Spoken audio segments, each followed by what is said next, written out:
All right, so we're taking a deep dive into this money mistakes guide. I have to say, even I get a little nervous when I see a title like that. Oh, yeah. It feels like everyone's got, a financial horror story, Yeah. and nobody wants to be the main character in one of those. Right.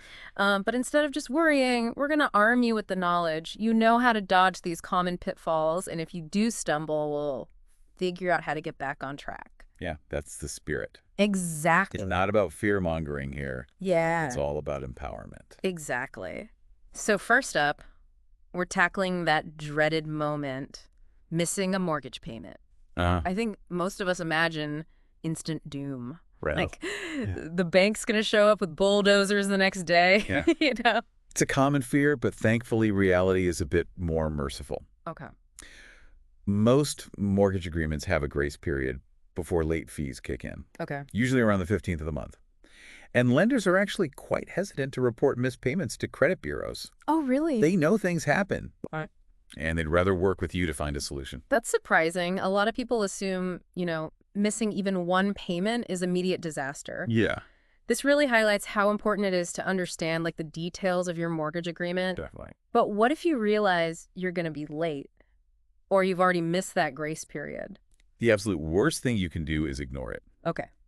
The sooner you contact your lender, the better. Okay. They might offer options like a partial payment plan, Okay. deferring a payment, Okay. or even adjusting future payments. All right. And if it's a longer-term issue, they can discuss more significant solutions, Oh, okay. like refinancing or loan modification. Okay. So communication is key. Absolutely. Makes sense.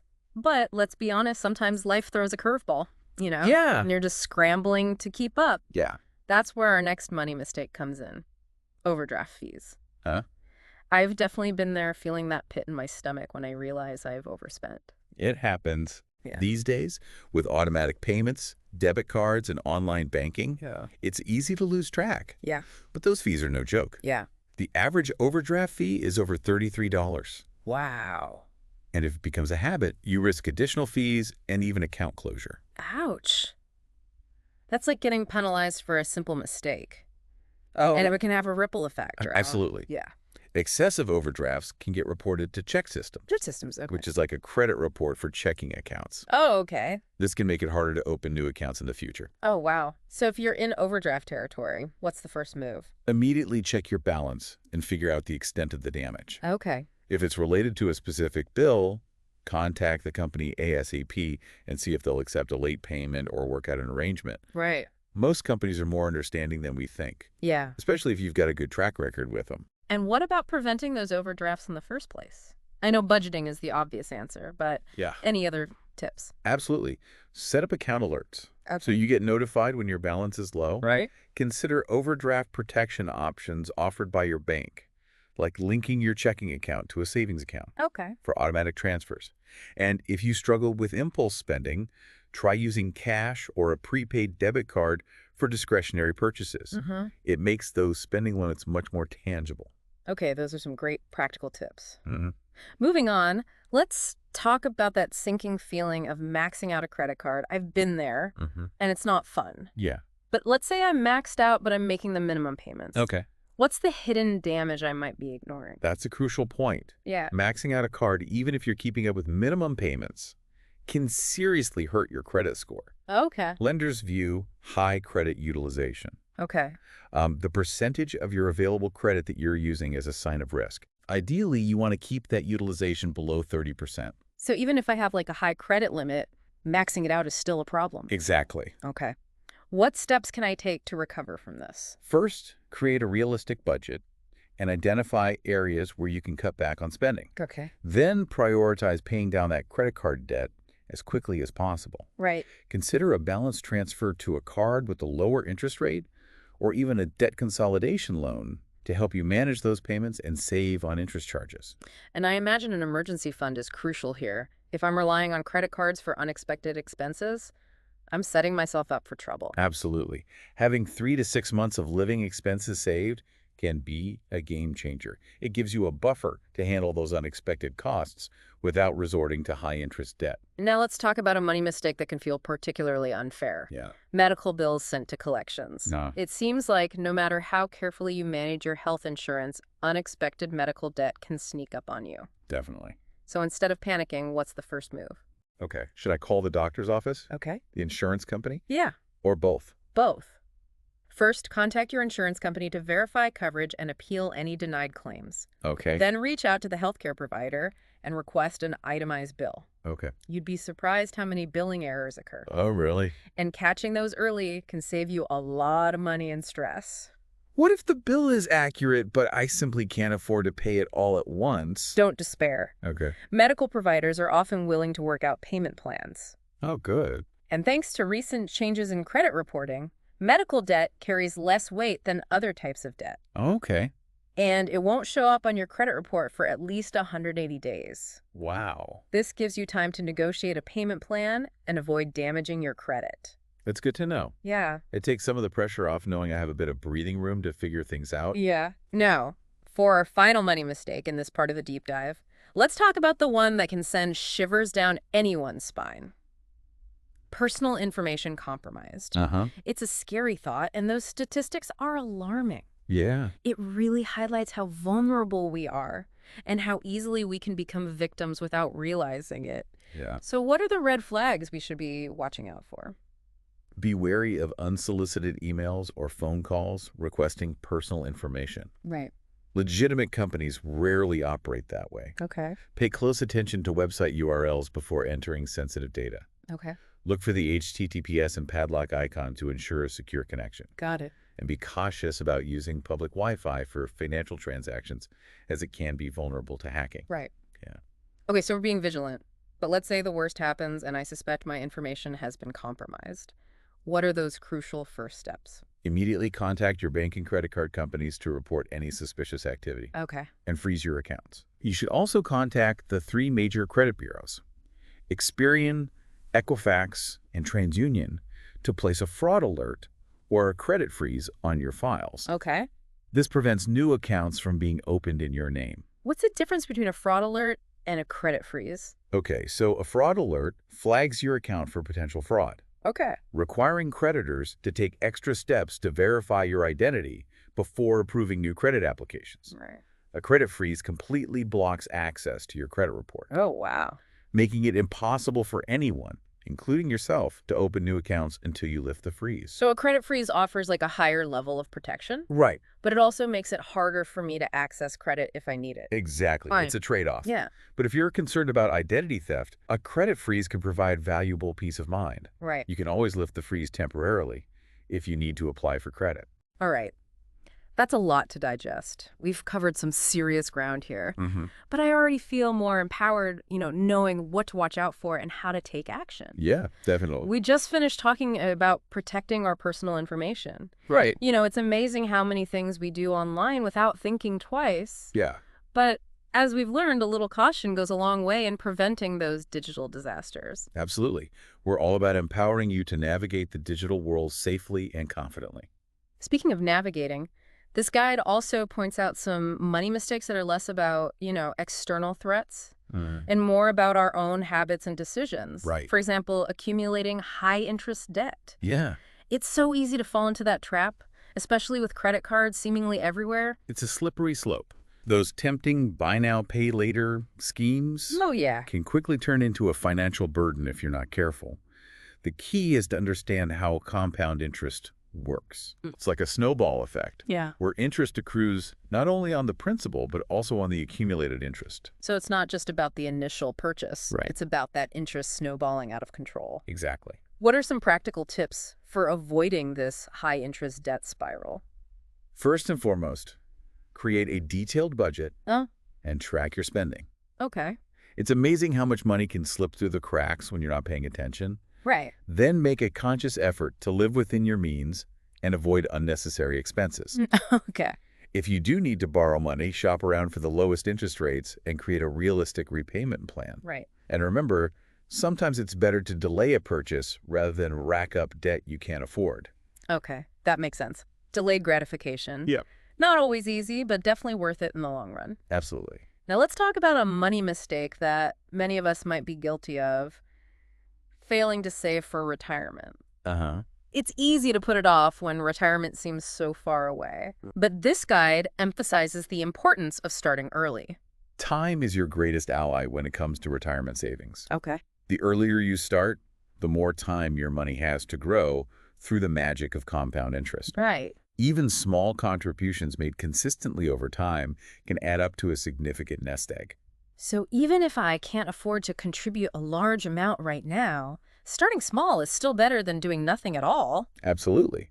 It's about establishing that saving habit and letting time work its magic. Okay. And remember, your retirement savings don't have to sit idle in a low-interest savings account. You're talking about investing, right? Exactly. That can feel intimidating for those of us who aren't, financial experts. Investing doesn't have to be complicated. Okay. There are many resources available to help you get started, Okay. from online platforms to financial advisors. Yeah. The key is to educate yourself, understand your risk tolerance, and diversify your investments. So don't put all your eggs in one basket, so to speak. Diversification spreads the risk and potentially increases returns over time. Yeah. This is all great advice, Mm-hmm. but I think we need to back up a bit and talk about the foundation of healthy finances: creating a budget. Right. It seems so basic, yet so many people avoid it like the plague. Yeah. Why is budgeting so important, and how can we make it less daunting? A budget is like a roadmap for your money. It helps you track where your money is coming from and where it's going, Okay. so you can make conscious choices about how you spend and save. Hmm? Start by tracking your expenses for a month or two to get a clear picture of your spending patterns. Okay. Then categorize your spending into needs and wants. Needs being like the essentials, like housing, food, and transportation. Exactly. And wants being the things that are nice to have, but not strictly necessary. Exactly. Once you understand your spending habits, you can start setting realistic spending limits for each category. Okay. And remember, a budget isn't about deprivation. Right. It's about aligning your spending with your values and goals. Mm-hmm. If travel is a priority for you, build it into your budget. Right. If dining out is a frequent indulgence, allocate a reasonable amount for that category. Okay, so it's about making conscious choices rather than feeling restricted. Exactly. Now let's talk about a money mistake that can derail even the best laid budgets. Yeah. Impulse buying. Yeah. We've all been there. Uh-huh. That sudden urge to buy something we hadn't planned on, Right. whether it's a tempting sale item or a shiny gadget. Right. Any tips for resisting those tempting impulses? One strategy is to implement a waiting period. Okay. If you find yourself wanting something you hadn't planned on buying, give yourself 24 hours or even a week to think it over. Okay. Often that initial urge will subside, and you'll realize you didn't really need it after all. Another helpful tip is to unsubscribe from tempting email lists and avoid shopping when you're feeling stressed or emotional. Oh, right. Those are prime times for impulse purchases. I love that idea of a waiting period. It gives you time to, cool down and make a more rational decision. Exactly. And speaking of making decisions, this guide also highlights the importance of setting financial goals. Uh-huh. It seems obvious, but it's easy to get caught up in the day-to-day and lose sight of the bigger picture. Right. So how can we set financial goals that are both meaningful and achievable?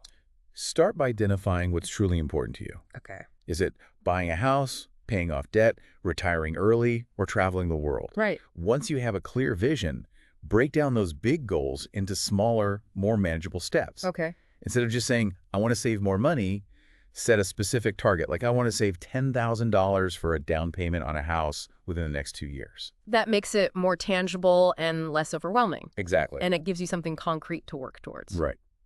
All right, let's move on to a topic that many people find confusing: credit reports. Uh-huh. Why is it so important to review our credit reports regularly, and what should we be looking for? Your credit report is like a financial report card. Okay. It tracks your borrowing and repayment history, Okay. and lenders use it to assess your creditworthiness. Right. Errors on your credit report can negatively impact your ability to get loans, rent an apartment, or even secure certain jobs. So checking our credit reports isn't just about, knowing our credit score. Right. It's about ensuring that the information is accurate and up to date. Exactly. How often should we be checking them? You're entitled to a free credit report from each of the 3 major credit bureaus: Okay. Experian, Equifax, and TransUnion every 12 months. Okay. It's a good idea to stagger your request so you can review one report every 4 months. Right. This way, you're keeping a closer eye on your credit throughout the year. And where can we access these free reports? The official website is annualcreditreport.com. Okay. Beware of imposter sites that may try to charge you for a service that's legally required to be free. Okay, we'll make sure to remember that. Now, when we review our credit reports, what red flags should we be looking for? First and foremost, look for any accounts you don't recognize. Okay. This could be a sign of identity theft. Right. Also, check for inaccuracies in your personal information, account balances, and payment history. Right. Even small errors can impact your credit score, so it's important to dispute them with the credit bureau immediately. And keep an eye out for any accounts that have been sent to collections, as these can significantly lower your credit score. So we're being our own financial detectives, making sure everything is in order. Exactly. This is all incredibly helpful information. But before we wrap up this part of the deep dive, any final words of wisdom about avoiding money mistakes and setting ourselves up for financial success? Absolutely. The key is to be proactive and informed about your finances. Okay. Don't be afraid to ask questions, seek advice from reputable sources, and make a conscious effort to manage your money wisely. And remember, even small changes in your financial habits can make a big difference over time. Great advice. It feels like we've covered a whole financial literacy course in the past 2 segments. Right. From dodging overdraft fees to becoming credit report detectives. Yeah. But we're not done yet. That's right. This Money Mistakes Guide has a few more tricks up its sleeve. Okay. And these are less about avoiding specific pitfalls and more about building smart habits. Okay. For the long haul. I'm intrigued. What's the first habit we should be cultivating? Negotiation. Okay. It's a skill that can save you money in nearly every aspect of your financial life. Right. Yet so many people shy away from it, assuming the price is set in stone. I'm definitely guilty of that. It feels a little awkward, like I'm being pushy. Yeah. But you're saying we should be haggling more often. Absolutely. Whether you're buying a car, negotiating a salary, or even disputing a medical bill. Wow. The power of negotiation can save you thousands over your lifetime. Yeah, okay. The key is to be prepared. Do your research, know the fair market value of what you're negotiating for, and practice your pitch. So it's not just about being bold, it's about being informed and confident. Yeah. Any tips for those of us who are new to the negotiation game? Start small. Okay. Practice haggling at a flea market. Okay. Or negotiating a lower cable bill. Right. It's a low-stakes way to hone your skills. Right. And remember, the worst they can say is, no, you've lost nothing by trying. Okay, I'm ready to channel my inner negotiator. Now, this guide also stresses the importance of insurance. Yeah. Something we often think about only when it's too late. Right. What are the essential types of coverage we should have in place? The must-haves include health insurance, auto insurance, homeowners, or renter's insurance, Okay. and life insurance, especially if you have dependents Right. relying on your income. Yeah. Beyond that, consider disability insurance Okay. to protect your income if you're unable to work due to illness or injury. So it's like building a safety net to protect ourselves from life's unexpected curveballs. Yeah. Any tips for navigating the often confusing world of insurance? Right. And finding the best rates?